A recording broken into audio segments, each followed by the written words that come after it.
Fernando Pessoa Guimarães Rosa. A editora da PUC Minas continua o seu diálogo com a nossa universidade, com a igreja e com a sociedade de Minas e do Brasil. Depois de termos lançado o primeiro volume da história da nossa arquidiocese, a Arquidiocese e a Contemporaneidade, estamos lançando agora o segundo volume, a Arquidiocese e a Evangelização. É uma coleção prevista para 10 volumes, sob a coordenação dos professores Caio César Bosque e Luiz Antônio Pinheiro.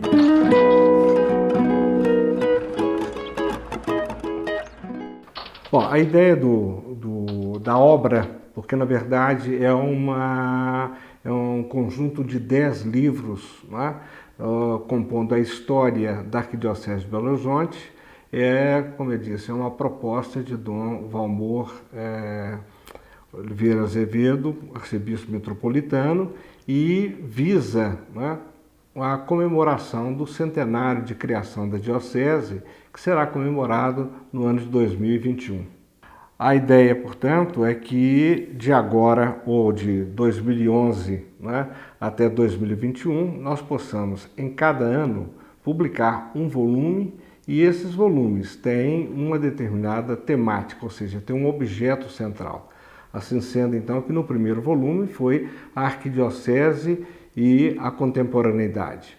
O segundo, a Arquidiocese de Belo Horizonte e a Evangelização. O terceiro, a Arquidiocese e o Laicato. E assim sucessivamente cobriremos 9 temas, objetos, sendo que o último volume será especificamente um volume iconográfico, né? Mas, então, o propósito é exatamente ter esses temas que orientem, né, a cada uma dos volumes. A noção, quando se fala de história, é pensar que, ainda mais uma obra com essa magnitude, é que ela se pautasse por uma certa cronologia. Não foi o caso. Como eu disse, nós fizemos recortes de natureza temática, né, e dentro de cada um deles temos, então, a colaboração de vários autores que, enfim, dissertam, analisam e fazem reflexões em torno dessas temáticas, aí sim, entendendo que elas têm que ser vistas numa visão diacrônica. Assim foi o caso, então, de não começarmos, né, pela criação da diocese em 1921, mas sim, como disse, inaugurando com a contemporaneidade, ou seja, discutindo uma temática cujo título já mostra muito bem a sua atualidade e como é que a Arquidiocese de Belo Horizonte se insere nessa contemporaneidade. A importância central, primeiro que nós não temos uma tradição no Brasil de estudos das dioceses, né? Em segundo lugar, esse estudo ele congrega uma gama muito heterogênea e eclética de colaboradores que não são apenas membros do próprio clero, mas também historiadores e não só, profissionais de outras áreas que têm sido convidados a colaborar. Então, não é apenas pela originalidade, pelo um certo, vamos dizer, por contemplar uma área que é pouco trabalhada, pouco cuidada pela historiografia, mas também, enfim, conhecer, né, essa trajetória aí de atuação da Igreja Católica em Belo Horizonte, entendendo que quando eu falo Belo Horizonte, falo arquidiocese, não é apenas a cidade. A Arquidiocese de Belo Horizonte, como sabemos, ela tem uma jurisdição sobre 28 municípios, né?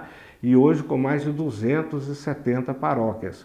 Portanto, é uma obra que busca, né, um estudo bem mais abrangente de uma das dioceses maiores e mais numerosas, né, de todo o mundo, sem exagero nenhum. E é importante configurar, não ela em si, mas como é que ela se insere numa sociedade mais alargada, a sociedade mineira e brasileira. O segundo volume, que tem como objeto a Arquidiocese de Belo Horizonte e a Evangelização, né, ele já está na iminência de ser publicado, por esses dias já está em gráfica e por esses dias ele virá à luz. Ele tem, então, no seu conteúdo, como eu disse, é aberto com um texto de natureza mais teórica, doutrinária, né?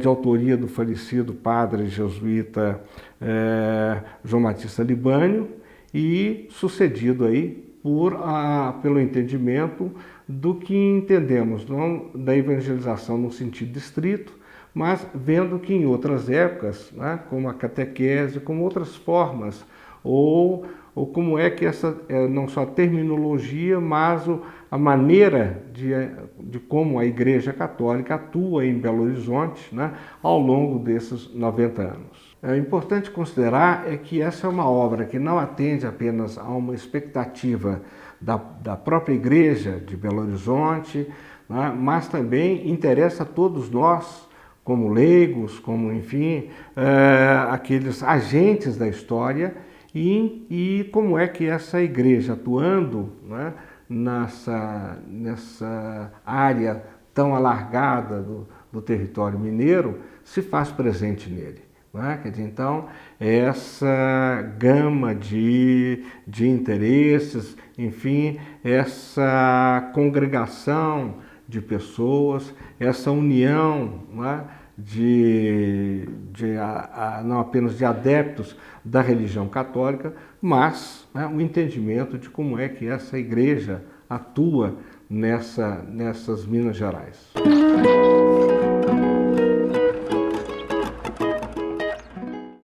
Na última Feira do Livro, no campus da Universidade Federal de Minas Gerais, o livro mais procurado da nossa editora, a editora PUC Minas, foi o livro de Johnny José Mafra, Ler e Tomar Notas, Primeiros Passos de Pesquisa Bibliográfica. Esse é um livro que merece ser conhecido e lido. Esse livro, Ler e Tomar Notas, desenvolve um assunto que está expresso no próprio título, Ler e Tomar Notas.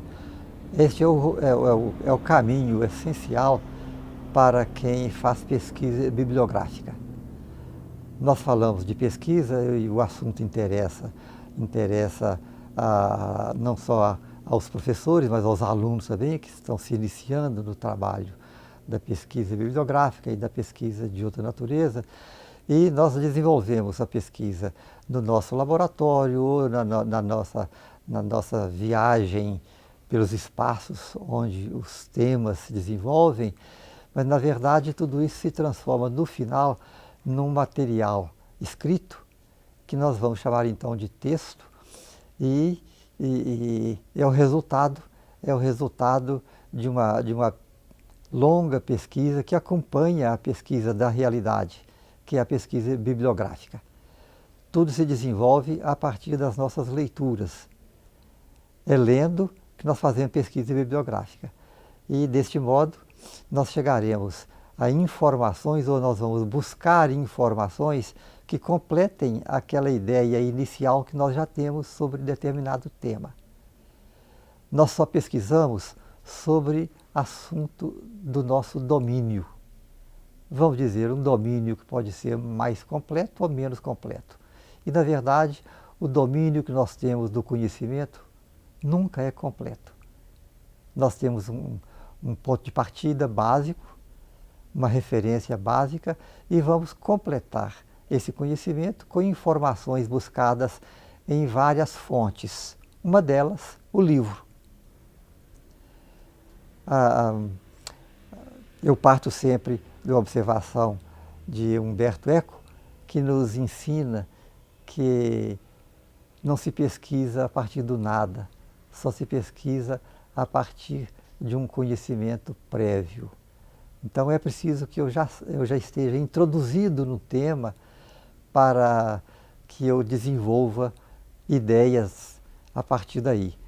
E, então eu posso fazer uma pesquisa porque eu já estou orientado para o que eu quero fazer.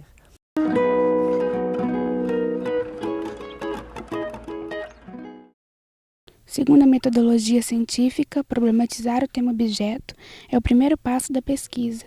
A produção do conhecimento nasce, assim, do esforço reflexivo dos autores. Para que o processo avance, é imprescindível, no entanto, que se faça uma identificação e a coleta das fontes, por meio das quais o pesquisador possa verificar e debater a pertinência das questões que previamente se propôs.